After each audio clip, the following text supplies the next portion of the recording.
A decisão de saneamento e organização do processo será proferida pelo juiz após a resposta do réu e impugnação do autor. Sobre a decisão de saneamento e organização do processo, é correto afirmar que a decisão caberá a agravo do instrumento, apenas sendo possível às partes pedir esclarecimentos e ajustes por meio de petição, da petição de informação da interposição do recurso. Esse aqui está errado. Por quê? Porque esse pedido de esclarecimento ele pode ser feito por uma simples petição, né? Por uma simples manifestação. Não precisa ser necessariamente por meio da petição de informação da interposição do recurso. Ou seja, você não precisa obrigatoriamente solicitar esses ajustes e esclarecimentos no corpo do recurso que você irá interpor, que no caso seria o agravo de instrumento. Não é necessário, pode ser feito por petição simples. Letra B.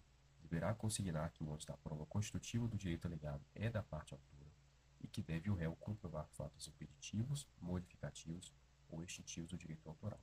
Também está errado. Por quê?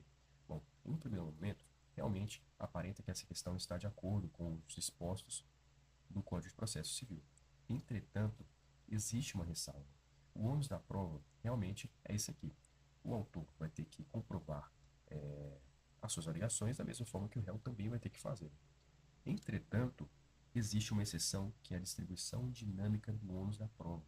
A distribuição dinâmica do ônus da prova, também conhecido como inversão do ônus da prova, significa dizer que o juiz, a depender do caso concreto e da facilidade que cada parte terá para produzir essa prova, ele poderá inverter esse ônus. Por exemplo, isso acontece muito nos contratos e nas relações consumeristas, em que presume-se, né, a hipossuficiência e a vulnerabilidade do consumidor frente ao fornecedor de serviços, a uma pessoa especializada nesse comércio, por exemplo. Então, vamos imaginar uma situação em que um consumidor adquire um veículo e esse veículo, depois de um mês de uso, apresenta defeito, apresenta vício. Né? Bom, um mês não, vamos pegar assim, 5 meses depois. 5 meses depois, esse veículo aí do consumidor apresenta vícios, apresenta defeitos, e ele resolve interpor uma ação contra a empresa que não quis separar o veículo. Logo, analisando a situação, o que o juiz vai pensar? Bom, quem tem mais facilidade de produzir a prova de que realmente aquele veículo estava com defeito? Um consumidor, que é uma pessoa física comum, não entende nada de carro, digamos assim, não é especializado nessa área, ou o fornecedor de serviço, que é realmente uma pessoa jurídica especializada nesse comércio, nesse âmbito. Pois é. Então, a depender do caso em concreto, da facilidade que a parte tem para produzir essa prova, ele poderá inverter esse ônus. Então, nesse caso, ficaria a cargo da empresa comprovar a existência desse vício, né? Ou pelo menos realizar o exame. Então, a letra B está errada porque nem sempre acontece isso. Pode haver a distribuição dinâmica do ônus da prova. Letra C. Resolverá as questões processuais pendentes se houver e, se necessário, designará audiência de instrução e julgamento. Certinho.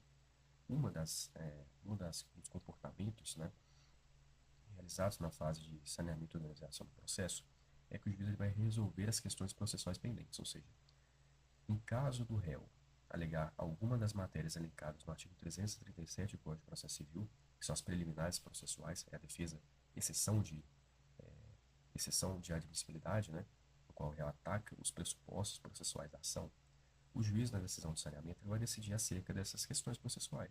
Tá? Então, realmente, essa questão aqui está certa, porque ele realmente vai resolver essas questões e, se for preciso, vai designar a IJ, caso seja constatada a necessidade de produção de prova oral, por exemplo. Letra B. Delimitará as questões de direito sobre as quais se recairá a atividade probatória, especificando os meios de prova admitidos. Essa aqui está errada por quê? Porque o ônus da prova não recai sobre alegações de direito. Existe apenas uma exceção para isso. Mas, de regra, o ônus da prova, a atividade probatória, recai sobre as alegações de fato. Tá? Então, essa daqui está errada.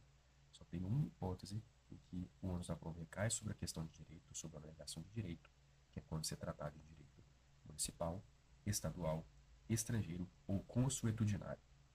E a letra E, não enseja preclusão no que diz respeito à rejeição da alegação de prescrição, devendo essa ser questão, devendo ser esta questão enfrentada novamente em sentença.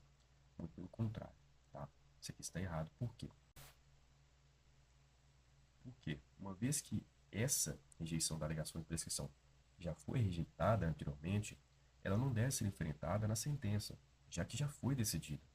Então, enseja sim a preclusão no que diz respeito à rejeição de um pedido. Então, gabarito letra C.